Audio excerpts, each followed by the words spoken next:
Kasus korupsi lainnya, Saudara, Kejaksaan Agung akan menghadirkan Menteri Pemuda dan Olahraga Dito Aryo Tejo sebagai saksi di sidang kasus korupsi BTS 4G Kominfo.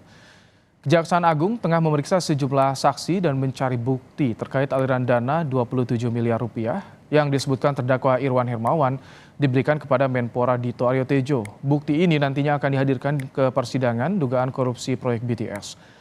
Selain pembuktian aliran dana 27 miliar, Kejagung juga akan menghadirkan Menpora Dito ke persidangan untuk dimintai keterangan sebagai saksi dugaan korupsi proyek BTS.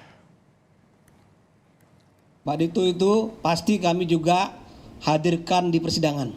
Nanti rekan-rekan juga monitor keterangannya di persidangan. Karena itu kepentingan saksi juga penting buat kepentingan pembuktian di persidangan bagi penuntut umum. Terkait dengan beliau, ya kita lihat dinamikanya. Ya,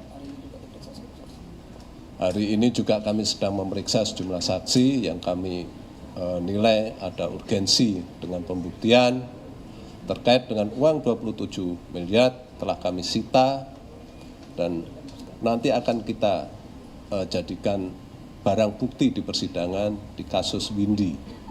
Ya, tunggu saja hasilnya. Pengacara terdakwa Irwan Hermawan Magdir Ismail pada 13 Juli lalu menyerahkan uang 27 miliar rupiah ke Kejaksaan Agung. Kala itu Magdir mengaku ada seseorang berinisial S yang menyerahkan uang 27 miliar ke kantor. Bagaimana perkembangan pemeriksaan dugaan aliran dana 27 miliar rupiah proyek BTS yang diduga ke Menpora Dito Aryo Tejo? Sudah ada Kepala Pusat Penerangan Hukum Kejaksaan Agung Ketut Sumedana. Selamat petang, Pak Kapus Penkum. Selamat petang Mas, gimana kabarnya? Alhamdulillah sehat. Pak, jadi bagaimana soal perkembangan aliran dana 27 miliar? Kan di sidang sudah disebut, ini bisa jadi juga sebagai fakta sidang, jadi alat bukti juga tidak Pak? Ya, jadi begini, perkara yang terkait dengan BTS 4G ini ya saya jelaskan dulu bahwa kita sudah melimpahkan 6 berkas perkara di persidangan, 2 perkara masih tahap 2 dan 3 perkara dalam proses penyidikan. Nah, perkara ini salah satunya sudah banyak yang bergulir yang 6 berkas perkara tadi ya, sehingga kita masih memerlukan penguatan pembuktian. Ini baru salah satu saksi yang menyatakan bahwa ada aliran dana kemana-mana, termasuk tadi disebut Pak Dito, ada disebut juga dari ke DPR dan ada juga disebut sampai ke BPK. Ini tentu memerlukan pendalaman dan kesaksian lain ya, sehingga kita tidak bisa bicara apakah ini langsung bisa ditetapkan seseorang menjadi tersangka, enggak. Kita harus menemukan dulu alat bukti lain yang bisa mendukung keterangan-keterangan yang tadi. Oke. Nah, itu perkaranya Pak Dito, ke depannya apakah bisa dilakukan pemanggilan apa tidak? Kalau untuk perkaranya Pak Dito terkait dengan kesaksinya Windu, itu mungkin tidak jadi masalah. Tapi kalau untuk keterangan ini bisa-bisa saja kita panggil, tapi harus melalui penetapan pengadilan dulu seperti itu sebagai saksi tambahan. Seperti Ini itu. berkas perkaranya ikut yang sudah ada, yang sudah bergulir, atau bisa jadi terpisah nih soal aliran dana 27 miliar ini, Pak Ketut? Sementara kalau dari hasil yang saya rekap kemarin kan dari 6 berkas perkara itu hanya khusus dengan perkara pokoknya, ya, yaitu perkara terkait dengan kerugian negara yang 8 sekian triliun.